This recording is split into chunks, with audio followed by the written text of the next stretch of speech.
বিৰোধী ঐক্যৰ নামত ছুপাৰ অভাৰ আৰম্ভ। ছুপাৰ অভাৰত ছিক্সাৰ মাৰিবলৈ সাজু অখিল গগৈ।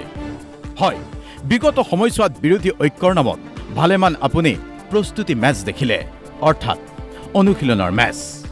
কিন্তু এইবাৰ ছুপাৰ অভাৰ আৰম্ভ হ'বলৈ লৈছে। অখিল গগৈয়ে কৈছে কংগ্ৰেছৰ কেপ্টেইন ভাইচ কেপ্টেইনৰ মাজত মতৰ অমিল, মানে ভূপেন বৰা গৌৰৱ গগৈৰ কথা কৈছোঁ। ইপিনে মেইন 11ত কোন থাকিব তাকে লৈ জল্পনা কল্পনা আছে। মানে মেইন 11 বুলি ক'লে কংগ্ৰেছ, ৰাইজৰ দল, অসম জাতীয় পৰিষদৰ উপৰিও কোন কোন দলে মেইন 11ত আসন পাব তাক লৈ জল্পনা কল্পনা। ইয়াৰ মাজতেই অখিল গগৈৰ টাৰ্গেট ভূপেন বৰা গৌৰৱ গগৈ। মইতো দেখিছোঁ যে কংগ্ৰেছে ভূপেন বৰাই কৰিব খোজে, গৌৰৱে কৰিব নোখোজে। আকৌ গৌৰৱে পজিটিভ কথা ক'লে ভূপেন বৰাই উল্টা কথা এটা কৈ দিয়ে। যে এইটোতো কোনে ক'ত চাবিটো পকাইছে, কোনে ক'ত কি পলিটিক্স কৰিছে, এটাই লগ হ'ম বুলি ক'লে ইটোৱে উল্টা মাৰি দিয়ে, ইটোৱে লগ হ'ম বুলি ক'লে সিটোৱে উল্টা মাৰি দিয়ে। অখিল গগৈৰ সমানেই মেইন 11ৰ হৈ ক্ৰিজত নামিব লুৰিণজ্যোতি গগৈ। পিছে বলিং বেটিঙৰ সমানেই ফিল্ডিঙত জোৰ দিছে লুৰিণজ্যোতি গগৈয়ে, অৰ্থাৎ সংগঠন বৃদ্ধি।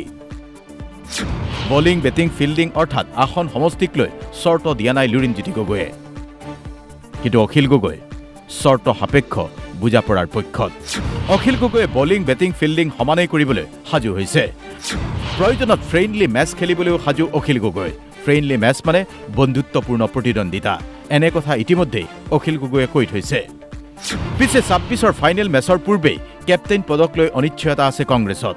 সময়ে সময়ে কংগ্ৰেছৰ কেপ্টেইন সলনি মানে সভাপতি সলনিৰ কথা চলিয়েই থাকে। এনে অৱস্থাত প্ৰশ্নটো হ'ল কেপ্টেইন সলনি হ'লে মেচৰ ৰণনীতি সলনি হ'ব পাৰে কংগ্ৰেছৰ। আৰু কেপ্টেইন কোন হ'ব কংগ্ৰেছৰ, ভূপেন বৰা নে গৌৰৱ গগৈ? জল্পনা কল্পনা বেছি আছে কংগ্ৰেছৰ মাজতেই। এনে অৱস্থাত লুৰিণজ্যোতি গগৈয়ে মুখ খুলি কৈছে বিৰোধী ঐক্যৰ ক্ষেত্ৰত সকলো সম্ভাৱনাৰ দুৱাৰ খোলা ৰাখিছে।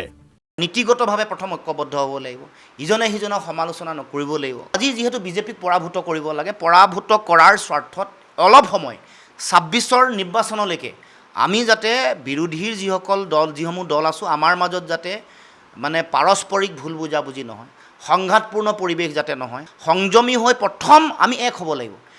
সিদিনা মাত্ৰ প্লেয়াৰ লিষ্ট সাজু কৰিবলৈ 30 মে সময়সীমা বান্ধি দিছে অখিলে। প্লেয়াৰ লিষ্ট মানে সমষ্টিৰ বুজা পৰা, আসনৰ বুজা পৰা। অখিলে কৈছে অপেনিং খেলিবলৈ নাপালেও 1 ডাউন 2 ডাউনত প্লেচিং লাগে অখিলক, অৰ্থাৎ আসনৰ চূড়ান্ত ভাগ বটোৱাৰা এতিয়াই চূড়ান্ত হ'ব লাগে।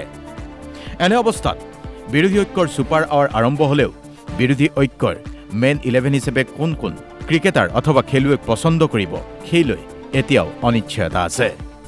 আকৰ্ষণীয় মেচৰ বাবে আপুনি মই অপেক্ষা কৰাৰ এতিয়া গত্যন্তৰ নাই। Bureau report DY 365।